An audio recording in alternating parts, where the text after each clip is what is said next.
పెళ్లి చేసుకునే అబ్బాయిలు ప్రతి ఒక్కరికి చెప్తున్నానయ్యా.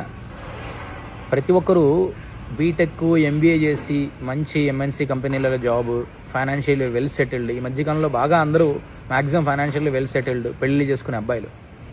కానీ భార్యని అర్థం చేసుకోవడం రావట్లేదు. ఎందుకు నేను ఈ పాయింట్ చెప్తున్నానంటే, ఇంకా చాలామంది బయటికి చూడడానికి ఎంతో బుద్ధిమంతుల్లాగా ఉంటారు, భార్య దగ్గరికి వచ్చేటప్పటికి సైకోల్లాగా ఉంటారు. ఇష్టం వచ్చినట్టు కొట్టడము నిజం. ఇంకా చాలామంది అలా ఉన్నారయ్యా. పైగా అందరూ వెల్ ఎడ్యుకేటెడ్, బీటెక్, ఎంబీఏ చదువుకున్న వాళ్ళు, బీటెక్లు, ఎంటెక్లు చేసిన వాళ్ళు, పెద్ద పెద్ద ఐటీ కంపెనీస్లో ఎంప్లాయ్ చేసేవాళ్ళు భార్యలను అర్థం చేసుకోరు. భార్య దగ్గరికి వచ్చేటప్పటికి వీళ్ళ ఈగో ప్రదర్శన, ఆధిపత్యం, అహంకారం అన్నీ వస్తాయి. ఇదేనా మీ తల్లిదండ్రులు మీకు నేర్పించింది? పెళ్ళైన తర్వాత భార్యను ఎలా ట్రీట్ చేయాలా?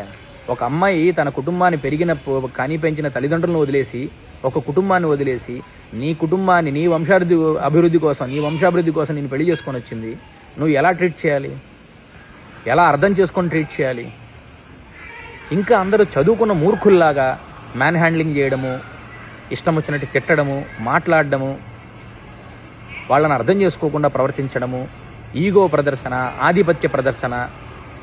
ఎవరి దగ్గర చూపించేది? నీ భార్య, నీ లైఫ్ పార్ట్నర్ ఎలా ఉండాలి? ఎంతో ప్రేమగా, ఎంతో ఆప్యాయంగా ఉండాలి. చాలామంది అబ్బాయిలు అలానే ఉన్నారు. వాళ్ళకి పేరెంట్స్ నేర్పించలేదు అనుకుంటా పెళ్ళైన తర్వాత భార్యతో ఎలా ఉండాలో.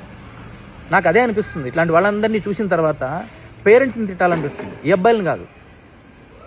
వాళ్ళకి సరిగ్గా ఎడ్యుకేట్ చేయకుండా పెంచి పెళ్లి చేసి పంపించినందుకు ఆ పేరెంట్స్ని తిట్టాలి. ఎందుకంటే ఒక అమ్మాయి లైఫ్ సఫర్ అయిపోతుంది. చాలామంది అమ్మాయిలు బయటికి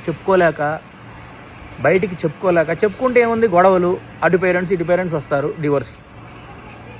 కుటుంబ పరువు కోసం ఇంకా ఎంతోమంది అమ్మాయిలు చెప్పుకోలేక మనసులోనే పెట్టుకొని బాధపడుతూ ఏడుస్తూ ఉంటారు.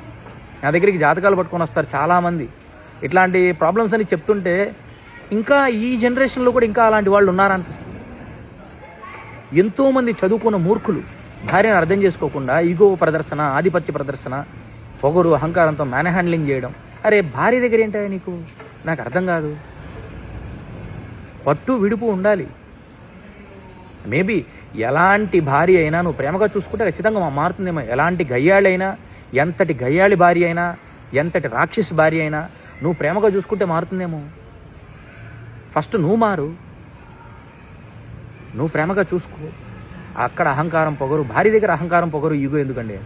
ఆలోచించండి ప్రతి